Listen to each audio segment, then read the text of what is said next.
Don't be me. I need to get this out somewhere, anonymously. My entire worldview has been shattered, and I have no one to talk to about it. My friends wouldn't understand. My daughter definitely wouldn't understand. To them, I'm Sheila, the woman who had it all figured out. I'm in my early 50s. I'm a sociology professor at a respectable university. I've written books. I've given talks. My specific area of focus has always been gender dynamics in modern society. I felt I had a very clear, very accurate map of the world. I understood the systems of power, the invisible forces that shape our lives. I knew why women struggled, and I knew why men acted the way they did. It was all so clear to me. I thought I was a good mother. I have 2 children, Alan and Carolyn. Carolyn is 24. She's my pride and joy, in many ways, a perfect reflection of my teachings.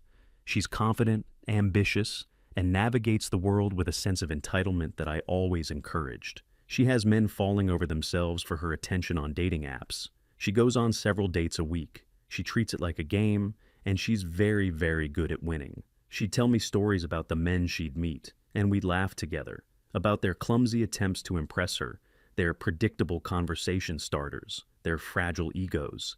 It all just confirmed what I already knew, what I taught in my lectures. Then there's my son, Alan. He's 28. Alan is different. He's a good man, I suppose. Stable. He's an engineer, has a good job, owns his own small house. He's quiet, responsible. He goes to the gym, works on some project car in his garage, has a small circle of male friends, and he is completely, utterly alone. For years, this was a source of constant frustration for me. We'd have these family dinners, maybe once a month. It was always the same. I remember one evening, maybe last fall, it all came to a head. I was feeling particularly self-satisfied. I'd just had a paper published. Carolyn was showing me pictures on her phone of a handsome doctor she was seeing, and Alan was just sitting there, quietly eating, a million miles away. I couldn't help myself. I had to fix him. I started in with my usual questions, framed as gentle concern. Was he putting himself out there? Was he using the apps? He just gave his usual non-committal answers. I'm busy with work, Mom.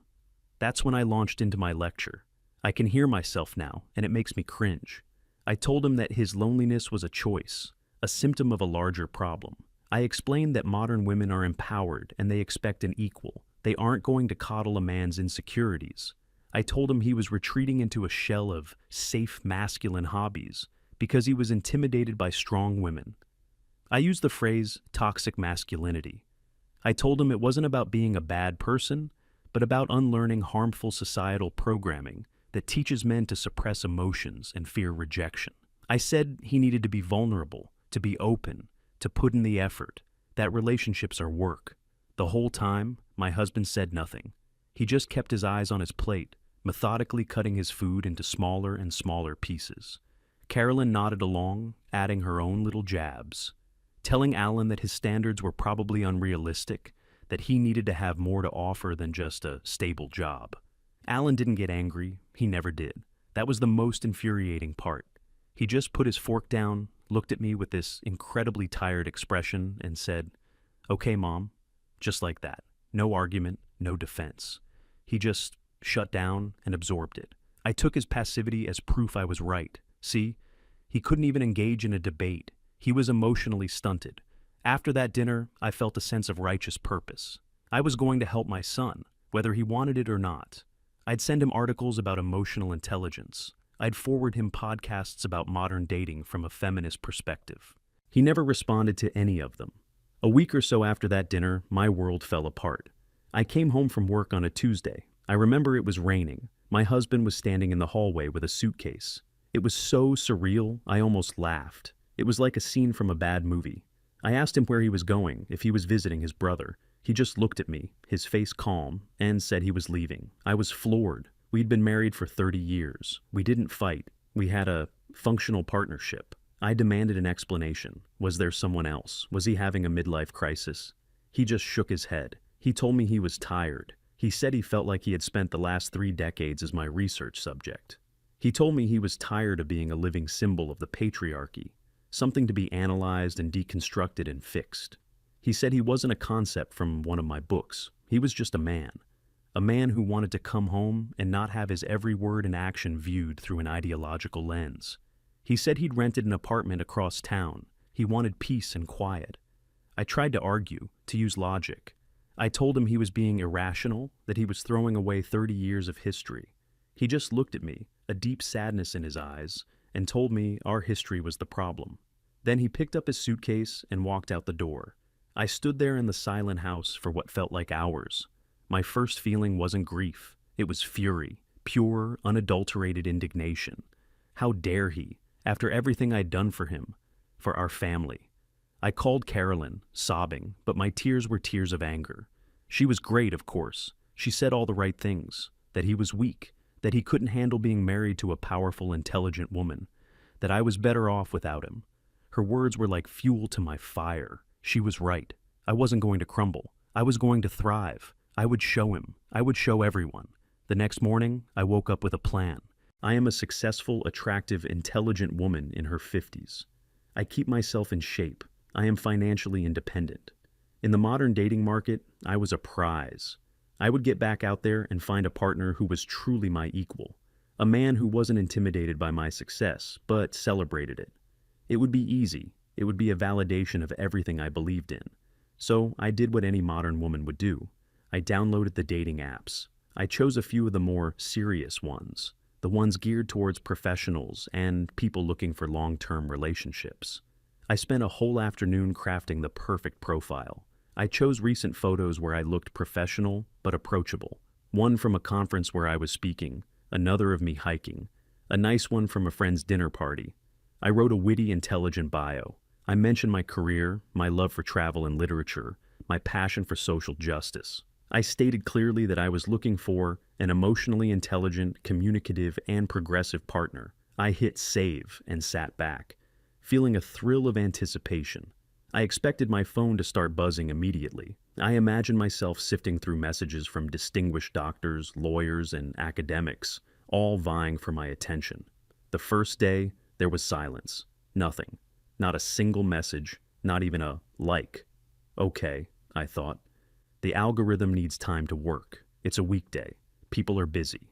The second day, still nothing. The third, the same. By the end of the first week, I had received exactly 3 likes. One was from a man in his late 60s whose profile picture was a blurry shot of him holding a giant fish. His bio was just, "Love fishing and my grandkids." Another was from a man whose profile said he lived 200 miles away and was looking for a good woman to take care of me. The third was from a profile with no picture and no bio at all. My ego, which had been soaring with righteous confidence, took a significant hit. What was wrong? Was my profile too intimidating? I talked to Carolyn about it. She looked over my profile and immediately started making suggestions. She said I came off as too academic, that I should tone down the professor talk. She said I needed to be more playful and fun. Reluctantly, I edited my bio. I took out the part about my publications and replaced it with a generic line about loving a good conversation over a glass of wine. I swapped the conference photo for a selfie where I was smiling more broadly. It felt like I was dumbing myself down, but I trusted Carolyn's expertise. The changes worked, sort of. The likes started to trickle in, but they weren't from the men I had imagined. Most were from men who were recently divorced and seemed angry at the world. Their profiles were full of complaints about their ex-wives. Others were clearly just looking for a hookup, their messages blunt and crude. I finally started a conversation with a man who seemed promising. He was a business owner around my age and could actually form a complete sentence. We exchanged messages for a few days. The conversation was fine. A bit boring, but fine. He asked me out for a drink. I was so relieved to have a real prospect that I immediately said yes.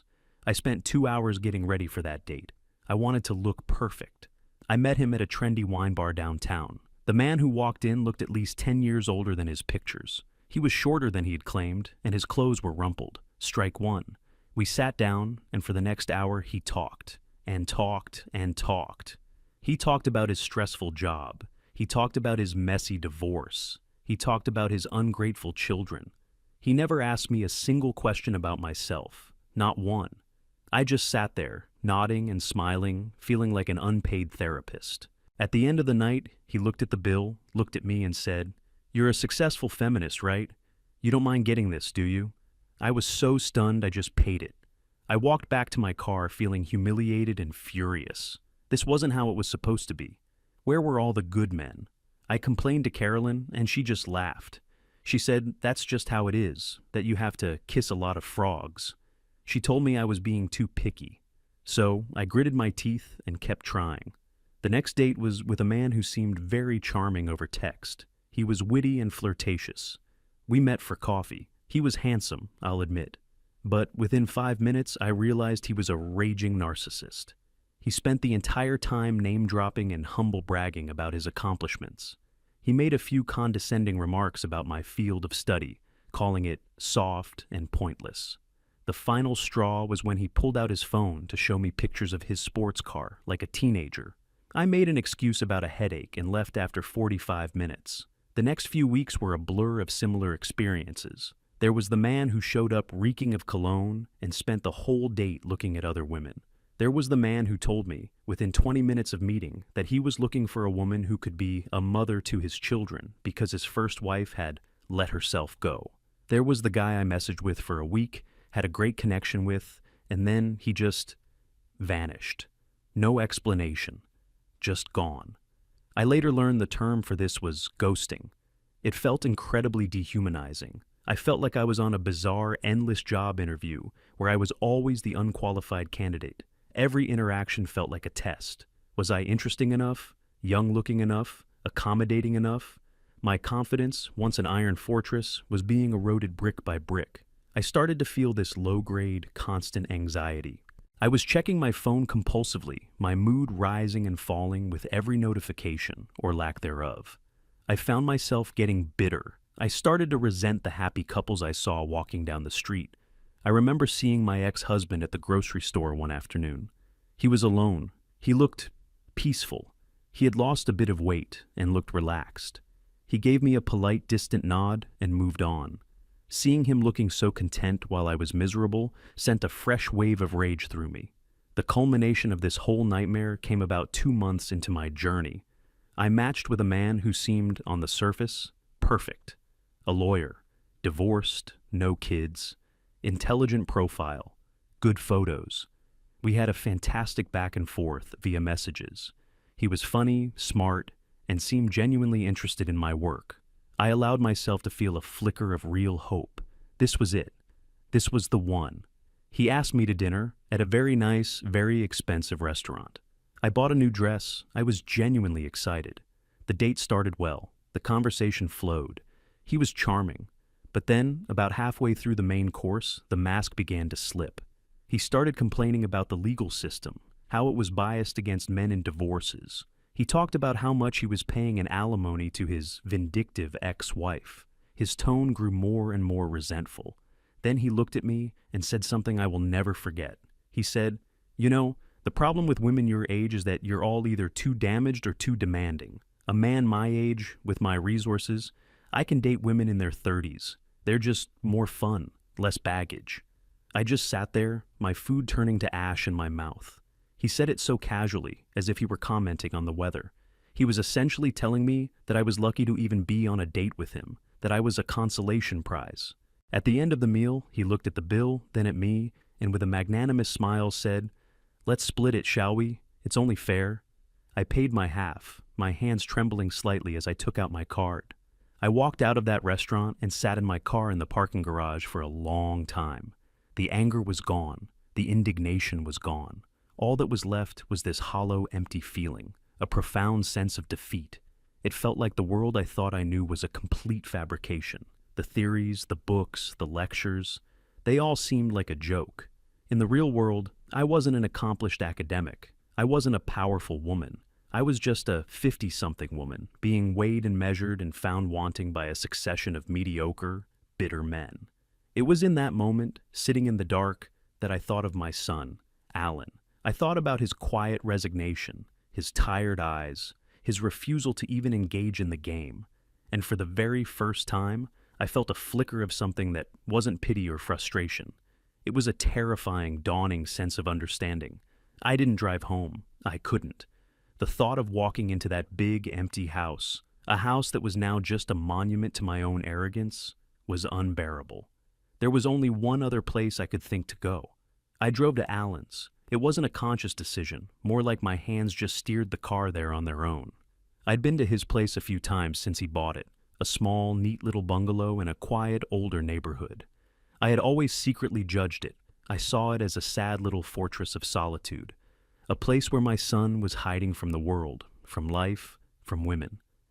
I parked on the street and walked up to his front door. I must have looked a mess. My makeup was probably streaked. When he opened the door, the look on his face was one of pure shock. It was late, maybe 10 p.m. on a weeknight. He just stood there for a second, taking in the sight of his mother, the unshakable professor, looking completely broken on his doorstep. He didn't ask what was wrong. He didn't look annoyed. He just stepped back and held the door open for me. His house was clean, minimalist. There were blueprints and technical drawings spread across his coffee table. In the corner, a guitar was propped up on a stand. It smelled faintly of sawdust and coffee. It didn't feel sad or lonely. It felt peaceful. It felt like a space that belonged to one person, and that person was content. He led me to the kitchen and made me a cup of tea, the way I used to for him when he was a kid and had a bad day at school.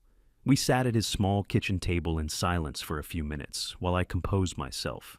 And then, it all just came pouring out. I told him everything, about his father leaving, about my arrogant belief that I could do better. I told him about the apps, the silence, the creepy messages, the feeling of being completely invisible. I described the dates, the man who made me pay, the narcissist who belittled my life's work, the man who ghosted me. I told him about the final, humiliating dinner, about being told to my face that I was old and had baggage, a second-tier option for a man who believed he deserved a younger model. I wasn't speaking like a sociologist analyzing data.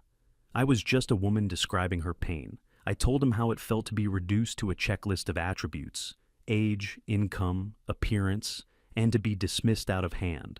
How dehumanizing it was to feel that my intelligence, my kindness, my entire being meant absolutely nothing in this marketplace.